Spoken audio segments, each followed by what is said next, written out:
Trump. What would you say to the president that you voted for?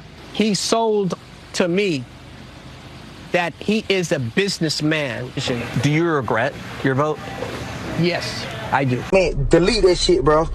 Delete it. See, you see, this is what I'm talking about, man, because every couple months we get another episode of wait a minute, I didn't think he was talking about me. And today, brother, bring your ass to the front of the stage.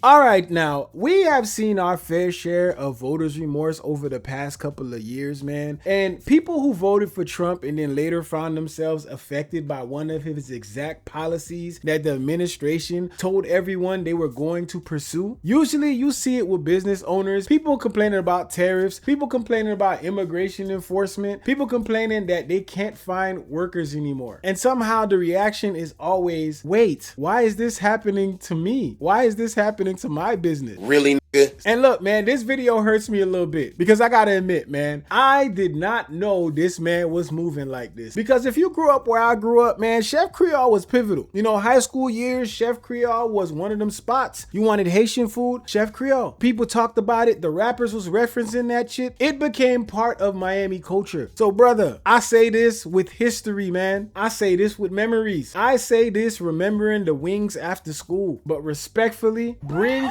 your dumb ass to the front of the stage because I don't know what you was thinking. The Chef Creole restaurant in Miami's Little Haiti neighborhood is typically bustling with customers. Not today. People are scared. Owner Wilkinson Sejour says it's not just the clientele.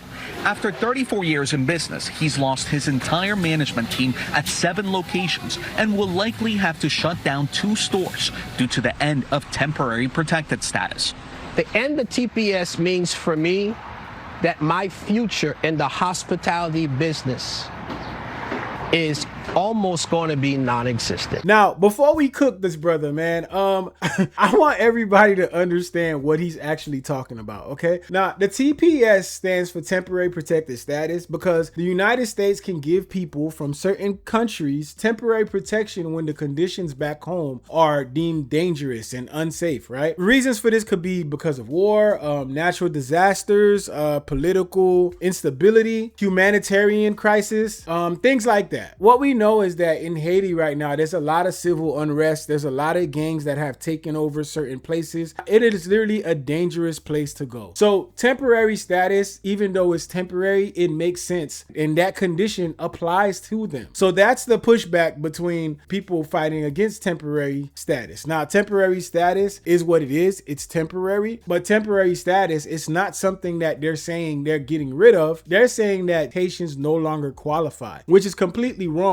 because the US right now has a travel ban where they're telling Americans not to go there, not to visit. That's a whole nother conversation within itself. But I think it has to be understood that the TPS is not a citizenship. It's not a green card. And simply having TPS doesn't automatically give someone permanent legal status, right? So they terminated Haiti's TPS designation on July 27, 2026, right? And it's tough because areas like Miami are going to feel this because Miami has an enormous Haitian community. So when the protection ends, you're not just talking about some abstract immigration statistic type shit. Like you're talking about people who have jobs, families, rent, mortgages, kids, businesses that depend on their labor, which is why we're talking about this video right now. You know, you also have people that have been living here for years. Now, that does not mean every Haitian who had TPS automatically is getting on a plane and getting thrown out of here. There's a process involved, and some people may have asylum cases, some might have family petitions, other legal protections. Every individual in this situation is different, right? But the TPS protection itself, they changed that, and it is now affecting this guy. On Sunday, federal officers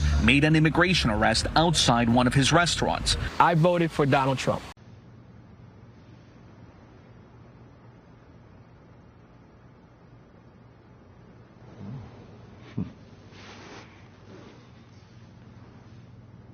What would you say to the president that you voted for? He sold to me that he is a businessman and that he will be making business decisions. Really?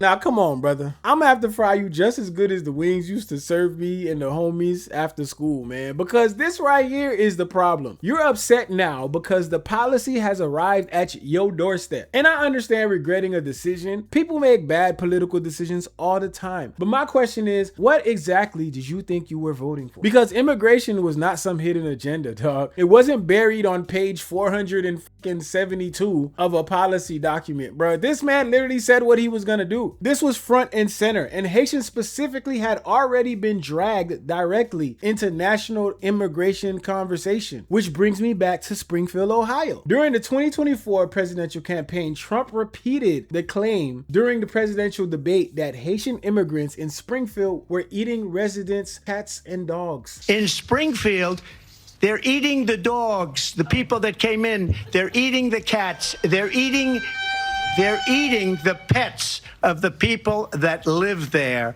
And this is what's happening in our country, and it's a shame.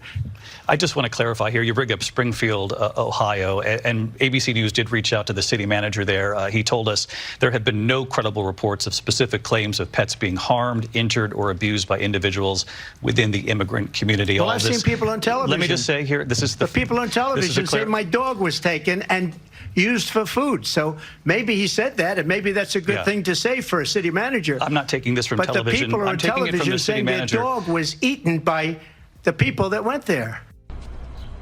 Okay. Again, the Springfield city manager says there's no evidence of that.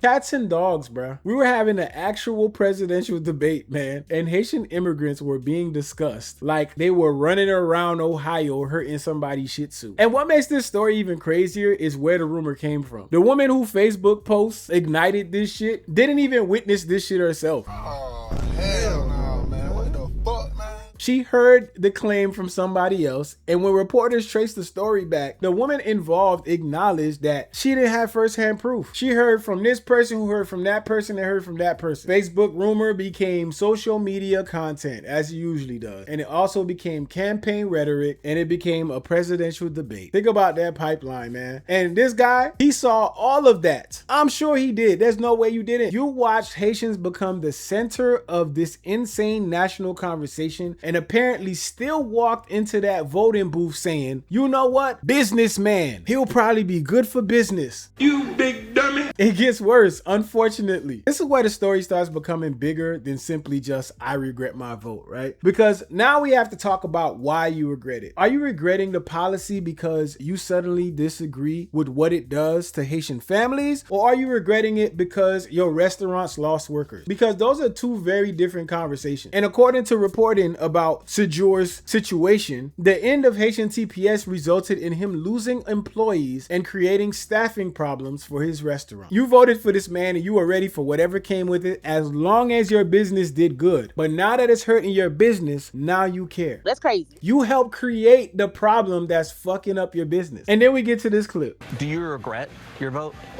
Yes, I do. That's a damn shame. Those of you that have been rocking with this channel already know we've talked about this exact phenomenon before. Business owners vote based on what they believe will help their business. Policy happens, businesses get affected, then suddenly it's, oh my God, what about my business? And notice how the conversation becomes my restaurant, my company, my labor costs, my staffing, my business, my business, my business. And I'm sitting here like, bruh, what about the people, man? These aren't just employees on a spreadsheet, bro. These are human beings whose ability to legally work and remain protected in this country just changed. And not only that part, they're the reason why your business thrives. And this is what really got me. Because then we eventually get to the classic lines, Americans don't want to work. My biggest issue in this industry is the Americans just don't want to work. They don't, especially the service industry. Yeah, they just don't want to work for you, dog. I'm gonna keep it real. They don't want to work for you, dog. Honestly, I don't think this is a guy that wants people that understand their worth, because that would bring trouble. I don't think he want people in there saying, yo, what benefits we getting? You know, I think I should get a raise. I don't think he want those type of people. Now, this is such an idiotic thing to put out there. First of all, I don't even know what made him go talk to these reporters and admit that he voted for this guy. I don't know if he wanted to vent and he felt like this was his moment to vent and people was gonna be like, damn, man, that's messed up. We love you. It's still in the complete opposite, man. If you feel like your business did bad, it's probably gonna get worse, man. And you know, he lost me with this one where he said Americans don't want to work. It's like, bruh, here we go, bruh. Because the issue here isn't nobody wants to work. Sometimes the issue is nobody wants to work for what you are going to pay them. Those are not the same thing. If that was the case, why would I be in terror in my mind and so pessimistic about opening more businesses when all of this is coming to light? There ain't no long lines with Americans saying, I want to come work at Chef Creole. There isn't. And I could tell you that other businessmen will echo the same thing. Everyone is saying the same thing. When you say there isn't a long line of Americans trying to work here, my immediate question is, what are you paying? What are the hours? What benefits are being offered? What are the working conditions? Because if you're offering a job and nobody wants it before declaring an entire country lazy, maybe you should investigate the job. That seems pretty fair. But all those questions, what are you paying? What are the hours? What's being offered? I think this guy got so used to giving the bare minimum and having these people who desperately just wanted to work, wanted to make an honest living, and you paid them wages that people who have other options here were not willing to accept. It's that simple. And I want to be careful here because I see people online taking this argument even further and basically saying, oh, he hired immigrants because he could exploit them. I don't have the evidence showing that he specifically hired TPS recipients with the intention of exploiting them or intentionally paying them less, but come on now.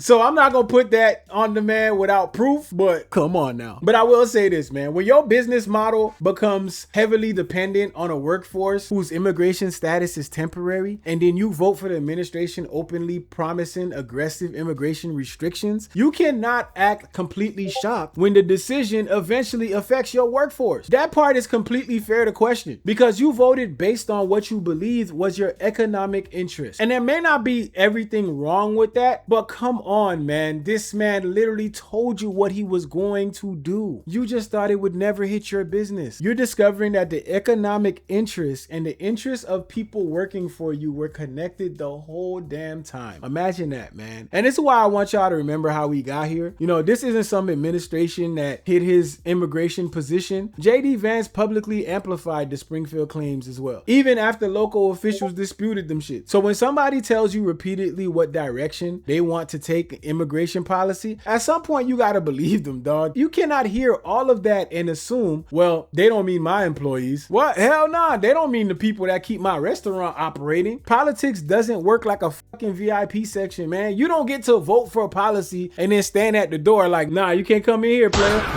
What the fuck is that? Like, bruh, you bought everybody that works at your business tickets to this shit show. And that's what makes this story interesting to me, man. This isn't really like a Chef Creole story. It's a story about what happens when people separate themselves from the consequences of the policies they support. You think, I'm a business owner, I'm important, I'm established, I'm different from these people. They're vulnerable. You become successful and you slowly start to separate yourself, and you start thinking, I'll be fine, until you suddenly realize your customers are those people. Your employees are those people. Your neighbors are those people. Your community are those people. And then when something happens to them, eventually that economic shock, that shit travels right back up the chain to you. So I think the message is to everyone that although that you make decisions, you know, you don't know the outcome of those decisions because, you know, people tend to, you know, veer off and they tend to maybe try to reinvent the wheel rather than the wheel that they've tried to express to you.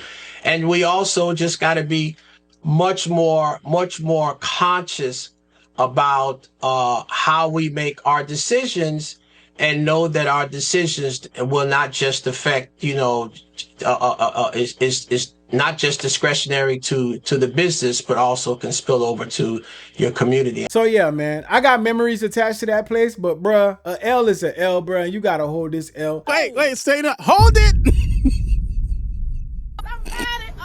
I honestly have not eaten there since I left high school, man. This is a huge disappointment. If you're from Miami, you already know, man. It's not that nobody's able and allowed to change their minds, but people should change their mind when new information make them rethink something. When you tell everybody I voted for this because I thought it would be good for my business, and then the very immigration policies that were openly discussed started affecting the Haitian employees that helped your business operate and the Haitian community that you are a part of, people are naturally going to ask, what did you think was going to happen? And maybe that's the lesson here. When you're voting on immigration, labor, healthcare, taxes, whatever, don't only ask, what does this do for me? Sometimes you got to ask, what happens to everyone around me if this actually gets implemented? Because eventually those two questions might become the same. But y'all let me know, is Chef Creole getting cooked unfairly because he admitted he made a mistake? Or is the backlash justified because the warning signs were sitting directly in front of him the whole time? Do you still support the president?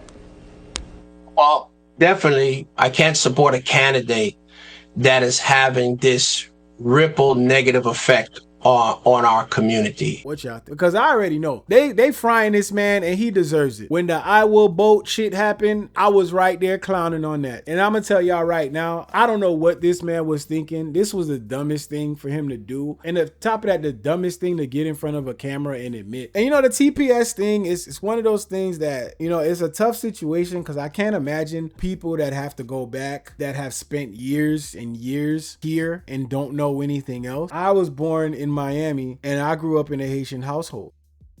When it comes to like Haiti, that part of me is like detached because I spent my whole life in Miami. And my mom came here, became a legal citizen, had me and my brother. We were raised in Miami. Do our best to hold on to Haitian culture, you know what I mean? So this is the reason why I represent it the way that I do. You know, I represent it because I know it's a part of me. And, you know, being detached from actually being in Haiti and having that experience, you know, it's just something that I align myself with. I don't know if people get it, but in Miami, there's like such a melting pot of people. It's sad. It's not just Haitians that are affected by this. A lot of people are affected by this. A lot of people are getting rounded up and shipped out of here. And some of these people, unfortunately, you know, are kids who were brought here when they were younger. And what do they know? You know, what are they going back to? You know what I mean? So it's a tough situation. And this was just a dumbass situation. I don't know what this man was thinking, but y'all let me know how y'all feel about it. And till next time, y'all already know the vibes. Big Zo TV. Let's go.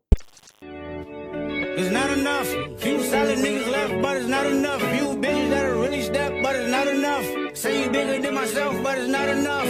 I get on their ass, yeah, somebody gotta do it. I made them niggas mad, yeah, somebody gotta do it. I take the G-pad, yeah, watch a nigga do it. We survived outside, all from the music, nigga. What are we? They like, what he on? This the Alpha and Omega, bitch, welcome home. This is not